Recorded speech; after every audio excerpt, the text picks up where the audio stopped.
وبقيت انا اللي تنكبلو الشراب، تنكبلو حتى سكرتو مزيان. ومنين سكرتو هبطت له سروالو وحيت له التوبان ديالو، وجبت هذاك السلك ديال المشجله وقطعت له السلوكه ديالو وبرونشيت الضو في الضو، وبديت تنلصق فيه، تنضربو هنا تحت ودني وكواته في دوك البلايص اللي ما خصناش نذكروا اخواني اخواتي. بسم الله الرحمن الرحيم، اهلا وسهلا ومرحبا بكم في حلقه جديده من سلسله ليله الجريمه. حياكم الله وبياكم وبيض الله وجهكم. اخواني اخواتي، الحلقه ديال اليوم حلقه اللي مشوقه وحلقه اللي كتستحق المشاهده من الاول حتى الاخير. عطيونا لايك واشتركوا في القناه وعطيونا ودنيكم وسمعوا الحلقه من الاول حتى الاخر. واحد النهار واحد السيد في مدينه تيفز لقاوه مقتول بواحد الطريقه بشعه، في العمر ديالو 67 سنه، وكاري عنده واحد المراه، وهذيك المراه كان في كل صباح تيصبح عليها بصباح الخير وكتصبح عليه بصباح الخير. هذاك الصباح ملي هبطات لقات الباب ديال البيت ديال السكنه ديالو محلول. ملي دفعات الباب جبراتو مطيح في الارض مقتول بواحد الطريقه خايبه. عيطات على البوليس جاو مباشره لعين المكان، داروا المعاينه ديالهم. هاد السيد هذا كيفاش لقاوه مقتول؟ هاد السيد كاري عند هذيك السيده وكاريه له بلا عقد الكرا بلا حتى شي حاجه. هي جا السمسار جابوا لها كذا كرا، داك الكرا ديال النوار.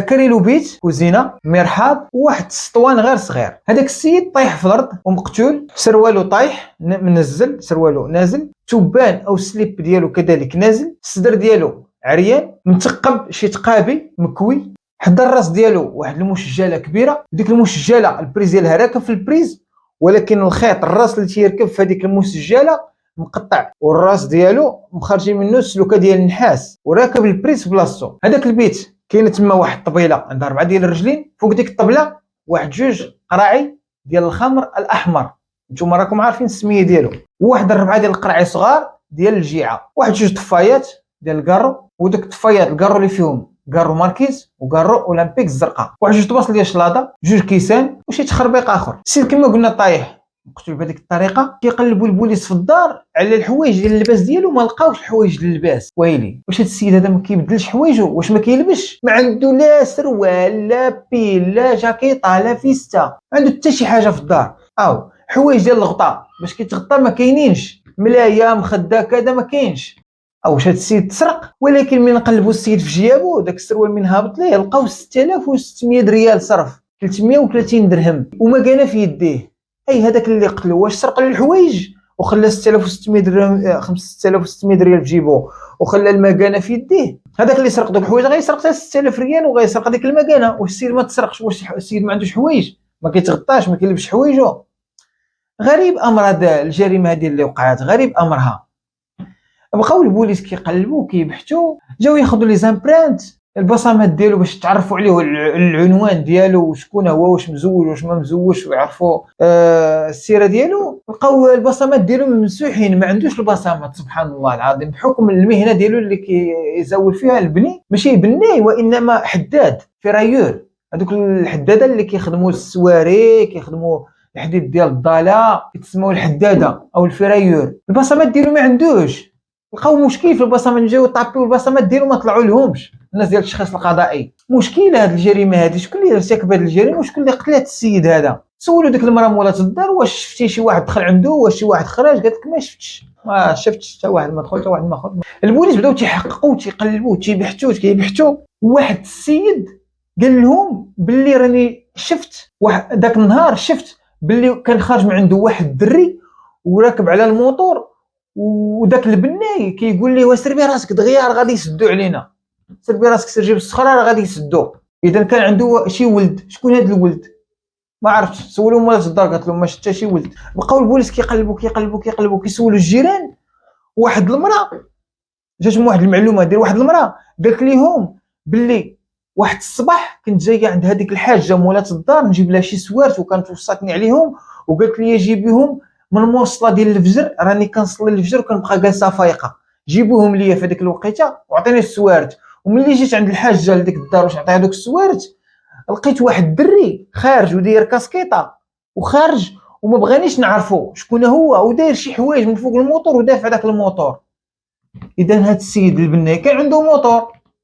سولوا هذيك الحاجه مولا الدار قالت لها، قالوا لها واش السيد اللي كان ساكن عندك اللي مات واش كان عنده موطور؟ ايه كان عنده موطور كيدير في اللون حمر. اش من نوع ما عرفتش اش من نوع، ولكن واحد السيد تما راجل كبير كيفهم شويه في هذا الشيء هذا، قال لهم راه كان عنده واحد الموطور حمر ديال النوع ديال موبيليت واحد النوع ديال الماطر قديم بحال سون 3 هو قديم موبيليت. اذا هاد السي احمد البناي اللي مات عنده موطور حمر، كان عنده واحد الدري لابس جوكيطه صفراء، شافتو ديك المراه بها جوكيطه صفراء.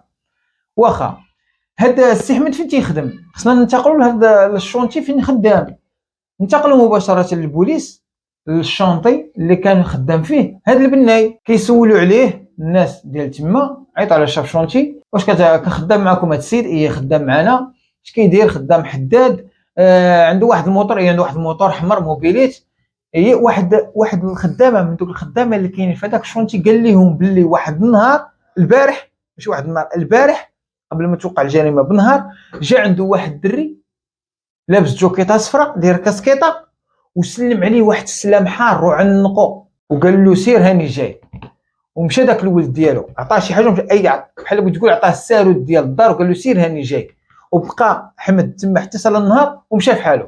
اذا البوليس عندهم واحد جا عنده ما عرفوش شكون، ما عرفوش السميه ديالو. البني كان عنده موطور، فين هو الموطور؟ ما لقاوهش. اي هذاك الدري خدا الموطور، خصنا نقلبوا دابا على الموطور ونجيبوه. مشات واحد الوقيته، واحد 3 ايام، عاد خرجوا البصمات ديال هذاك احمد رغم الصعوبه وكذا، خرجوا البصمات ديالو واكتشفوا شكون هو، ولقاوه داك احمد متزوج بوليداته كاينين في الدار البيضاء، وهو خدام في تيفلت وكاري داك السفيلي كاريه من عند ديك الحاجه، وكيجلس تما وتيقصر، والصباح تيمشي للخدمه وبالعشيه كيجيب شريبه وكذا وتيقصر وكذا وكذا وكذا.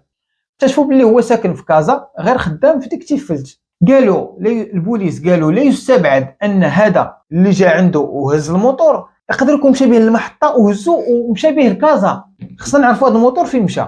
انتقلوا الشرطه مباشره للمحطه الطرقيه ديال مدينه تيفلت وبداو يسولوا هذوك الكورتيه اللي تما، كيسولوهم نهار كامل، واحد البحث طويل ومعمق، حتى جا عندهم واحد الكورتي قال لهم شوفوا واحد من هنا واحد شويه راه غادي يدخل واحد الكار راه كيدير تيفلت الخميسات كازا، لا يستبعد هو انه الكار هو اللي هذا هو الكار اللي كتقلبوا عليه. فداك الشيء اللي كاين، دخل داك الكار للمحطه الطرقيه وانتقلوا عنده مباشره، وعيطوا على واحد الكورتي من هذوك الكورتيات ديال داك الكار وقالوا له واش هذا هو الكار اللي كيمشي للكازا مباشره؟ اي يا سيدي. قالوا له واش ما ركبتوش واحد الدري عنده جاكيطه صفراء وما ركبتوش معاه واحد الموطور؟ قالوا له طلع ركبنا واحد الدري لابس جاكيطه صفراء داير كاسكيطه، جيب معاه شي حوايج واحد الرزمه كبيره وهز معاه الموطور، وراه خلص بلاصه ديالو، خلص بلاصه على الموطور، ودرنا له الحوايج لتحت، وفين ديتوه ديناه لكازا، فين حطيتوه حطيناه في كازا. البوليس مباشره انتقلوا من مدينه تيفلت حتى لمدينه كازا باش يمشيو عنده العنوان اللي عنده في لاكارت ناسيونال، وانتقلوا فعلا عنده العنوان اللي عنده في لاكارت، ووصلوا للزوجه ديالو والابناء ديالو، ودخلوا عند الزوجه ديالو جلسوا معها، واحد المراه ساكنه في واحد الدار، ومراه فقيره باين عليها الفقر مسكينه، واحد جوج بيوت وكوزينه، والحاله الى حاله الله. عندها شي دراري صغار وعندها واحد البنيه صغيره وواحد الوليد في عمره 15 سنه. جلسوا معها قالوا اش كيجي هذا السيد؟ قالت لهم راجل يا سيدي فين كيخدم، وكل مره فين تيخدم، مره في مكناس، مره في فاس، مره هنا مره هنا مره هنا، ولكن دابا حاليا راه قال لي الولد ديالي راه في تيفلت. قال لي الولد ديالي راه في تيفلت. شكون هذا الولد ديالك؟ ولدي كبير. عندك شي ولد كبير؟ اي عندي ولد كبير. واخا بغينا نقول لك شي هضره لا ولكن راه بغيناك تثبتي شي شويه وهذا، والراجل ديالك راه حنا لقيناه في تيفلت، ولكن راه لقيناه مقتول وراه مات وعظم الله اجرك فيه. البوليس تيسحبهم باللي المراه غادي تبدا تبكي وتضرب في خادها، اويلي راجلي اويلي مات. البوليس تفاجئوا بها، قالت لهم مات، الله يلقيها لي، وبدات كتدعي فيه، جابها في راسو، بدا تيدور حتى جابها في راسو، قتلوه الكفاره بالله، ايوا هو اللي دارها لراسو. البوليس تفاجئوا كيفاش هاد المراه هادي حنا سحبنا بالله غادي تبدا تبكي وخصنا نقولها بواحد الطريقه باش ما تاثرش وكذا، وعندك باش تسخف لينا، وهي فرحات ملي مات راجلها. قالوا لها انت علاش؟ قالت لهم اسيدي هذا الراجل هذا راه سامح فينا وما كيصرف علينا ما حتى شي حاجه، وكنا راهنين واحد الدار ب 15 مليون ومشى وكنخلصوا 5000 ريال ديال الكرا، راهنين ب 15 وكنخلصوا 5000 ديال الكرا، ومشى خرجنا من هذيك الدار اللي راهنين وكرنا هنايا ب 16000 ريال في هاد السكنه سيدي اللي كتشوفها انت، كتشوف الحاله، ومشى شد الفلوس طبها كامله في الشرابات وفي البنات وهذا، ولا تيسمح فينا ومشى تيخدم في الشوانط وخلانا هي انا والدراري، ولينا كريم 16 شويه. حتى هاد الكرا هذا ديال 16000 ريال ما بقاش يخلصوا علينا. وليت انا تنتقاتل ونمشي نصبن وندير ونفعل وهذا وهذا وهذا وهذا باش نخلص هاد الكرا ونعيش هاد الوليدات هادو وهذا الراجل هذا راه دوز علينا العذاب ودوز علينا المحنه. انا ما مسامح له لا دنيا لا اخره، ودار الخير فينا وفي راسو ملي توفى ومات ومشى في حالاته كاع. لقاو المراه مسكينه قلبها عامر من جهته، وعلى حسب داكشي ما عاودوا لها عاودت للبوليس عليه، راه غادي لجهنم نيشان واستغفر الله العظيم على هذه الكلمه هذه. اوكي نرجعوا للبحث والتحقيق ديال البوليس على الجريمه اللي وقع. البوليس قالوا لي عندك واحد الولد، قلت له قالت الولد هذا فين خدام تيخربق من هنا تيبريكولي هنا تيبريكولي هنايا، ولكن هاد الايام هذه كان خدام شي حاجه هنايا في البني مزيان. البوليس قالوا لها فين مشى هاد الولد هذا بغينا نشوفوه. قالت له راه هز واحد الموطور جابوه من عند باه وراه داه السيكليس يصاوبو. موطور؟ شنو موطور؟ قلت لهم واحد الموطور جابوه من عند باه. قال لك خاسر عطاه له باه، منين هبط عنده التيفلت عطاه واحد الموطور جابوه مشى يصاوبو. كي داير هذا الموطور؟ قلت له موطور حمر. اش من حوايج اللي عطاه معاه؟ عطاه شي حوايج ديال اللبوس وهذا موسخين، قلت له ارميهم وهذا وراه دابا غادي نصبنهم عطاهم له يلبسوا هذا، وجاب شي حوايج وشي طلاب وشي تخربيق معاه راهم اسيدي. مشاو البوليس يقلبوا لقاو الحوايج ديال داك المرحوم ديال احمد البناي اللي مات، ولقاو شي طليمطات وشي تخربيق عطاها له كنسرقهم له كذا. قال الدري واش هو اللي قتلو؟ غريب. فين كاين الدري ولدك؟ ياك سيدي راه مشى عند السيكليس، ولكن كاينه واحد جدته اللي يقدر يمشي يبات عندها هنايا عندنا حتى انا في الحي. واحد الدري صغير من ولادها قال لهم انا راه كنعرف الدار ديال جدتي، لا نديكم عند جدتي عنده. فعلا انتقلوا مباشره عند جدته للدار، دخلوا لقاوه جالس. السلام عليكم. وعليكم السلام. البوليس يا مرحبا اخويا شنو سميتك؟ كنت سميتي محمد كذا وكذا، هذا السيد باك احمد هي راه مات، امي با مات. قالوا له الموطور منين جبتيه؟ قال له راه مشيت عند با التيفلت عطاه ليا خاسر، قال لي هاك سير صاوبو وركب عليه وهذا هو راه غادي يشري شي موطور اخر تما جديد وهذا زيد. والحوايج كاك حوايج عطاهم لي تا هما، قال لي ديهم للدار شي صبنوا شي صدقوا شي عطيه كذا. غريب. ولدي ماشي البحث ديالك في الدار، انت البحث ديالك في الكوميساريه. هزوه داك الموطور، هزوا دوك الحوايج، هزوه هو، انتقلوا به مباشره من كازا لتيفلت التحقيق، وجلسوا معاه تيحققوا معاه. بدا تيكذب، بدا كيدور لهم من هنا ويدور لهم من هنا، وبدا تيطلاوط عيا معاه. ولكن البوليس ما غاديش يقدر عليهم، فحطوا له كلشي قدامه. النهار اللي خرجتي فيه الصباح والنهار اللي مشيتي عند باك للشونتي وشافتك المراه خارج ديك الليله وانت اخر واحد جلستي معاه ولا غدت ليه اكتشفنا باللي راه ميت. وزادوا لقاو شي بصمات ديالو تما، ولقاوه تيكمي اولمبيك الزرقاء. وباه قتلوا بهذيك الطريقه. ما فهمتش انا علاش قتلوا بهذيك الطريقه. قالوا له علاش قتلتي باك؟ صافي جينا من الاخر ما عندك ما تقول. هو خلاص من طبيعه الحال حطوا له كلشي قدامه، ما لقى ما يقول، ما لقى منين يهرب. قال هذاك با يستاهل الموت، حنا معيشنا في العذاب ومعيشنا في القهر والفقر والنار اللي تعاني في الدنيا، وهو ديما خاوي الدار وديما هارب على امي من المصروف، وديما حنا بينا بالجوع، ما قرينا قرايه زينه، ما عشنا حياه زينه. وكنت ديما تنمشي عنده للمدونه فين تيخدم، وكنا كاريين وكنا راهنين وساكنين بخير وعلى خير. وخرجنا من داك الرهين ومشى خسر دوك الفلوس في لاله ومالي، وملي كنت كنهبط عنده المدينه اللي كنكون خدام فيها تلقاه جايب البنات وجايب الشراب وتيخسر فلوسه في الخوال الخاوي، وحنا تنموتوا بالجوع. خوتي كيموتوا بالجوع، امي مسكينه كتضرب الفراكه، وانا ما حتى شي خدمه زينه ما خدامها خدمه زينه. وملي كنت كنهبط عنده تيقول لي هاك سير جيب الشراب، هاك سير جيب الكارو، وكنقصر معاه وتنشرب انا وياه الليل كامل. ولا غدت ليه تيضحك عليا بواحد 30,000 فرانك ولا 40,000 فرانك، تيقول لي هاك سير ديال امك واحد 300 درهم ولا 400 درهم. ونهبط عنده ونبقى نرغبوا ابا راه خصنا العيد، ابا راه الدراري خوتي داخلين المدرسه، ابا راه خصهم الكسوه. هو ما تيتسوقش لينا كاع نهائيا. حتى لهاديك الليله منين هبطت لعنده قلت له ابا راه امي خصها شي حاجه ديال الفلوس، قال لي هاك سير جيب الشراب. ومشيت جبت الشراب هذيك الليله وجبنا داك الشراب الحمر وقلنا انا وياه تنشربوا، وبقيت انا اللي تنكبلو الشراب، تنكبلو حتى سكرتو مزيان. ومنين سكرتو هبطت له سروالو وحيت له التوبان ديالو، وجبت هذاك السلك ديال المشجله وقطعت له السلوكه ديالو وبرونشيت الضو في الضو، وبديت تنلصق فيه. تنضربو هنا تحت ودني، عنقو داك السيد. لقاوه البوليس كامل متثقب بهذاك الضو، بداك البريز، بداك السلك ديال الضو. بدا تيضربوه حتى تاكد منه راه صفاها له. وقالوا له علاش ما سزيتيلوش 6600 درهم اللي كانت في جيبو، ما حيدتيلوش المكانه؟ قال لهم ما قديتش. قال لهم واخا سمعت الفلوس كتخرقبوا تما وكذا، ولكن ما قدرتش نسرق با، ما قدرتش نحشي يدي. شوف هاد الدري رغم ان هادشي اللي دار كامل وكيشرب مع با وكذا، ولكن ما قدرش يسرق باه. وكواه وحيد له سروال وحيد له التوبان وكواه حتى في دوك البلايص اللي ما خصناش نذكروا اخواني اخواتي. ودخل هز له دوك الحوايج ديالو اللي لداخل، حوايج للبوس والحوايج باش كيتخطاو باش كذا وباش كذا. الدري مسكين شوف فين طمع، ابسط الحوايج لان دارهم ما فيهاش حتى الحوايج باش يتغطاو. هز له الحوايج ديال اللبوس ديال باه، هز له الحوايج اللبوس ديال باه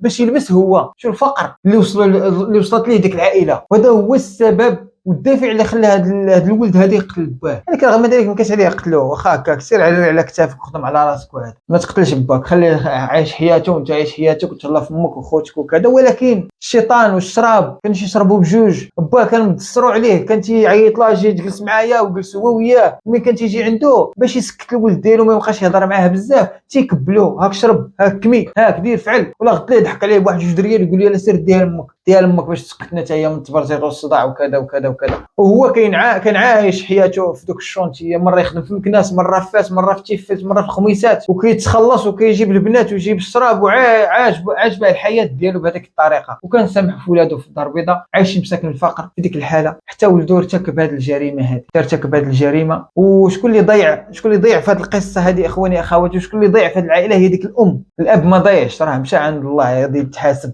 داكشي اللي دار. والولد حتى هو ضاع. الولد من قتل باه دخل للحبس، حكمت عليه المحكمه بالمؤبد، قتل العمد اخواني اخواتي بالمؤبد باش حكمت عليه. واللي ضاع هي الام ديالو ضاعت فيه، لان كانت تتسناه يكبر ويخدم عليها ويعوض لها داكشي اللي ما خدمش عليها راجلها. ها هو تا دابا ولدها تا هو عاوتاني يدخل للحبس، تتسنى ولد اخر يكبر عاوتاني وتخدم عليهم وتجفف على قبلهم وهذا باش تكبر شي واحد. شوف عاوتاني واش يخرج فيها الخير تا هو كذلك ولا ما يخرج فيها الخير. ولا ضاعت مسكينه ديك المراه، عاش في الفقر وتبقى عايشه في الفقر والقهره. نتمنى من الله تكون الحلقه نالت الاعجاب ديالكم. ما تنساوناش بواحد اللايك والاشتراك في القناه وتفرجوا في جوج حلقات اللي كيبانوا هنايا.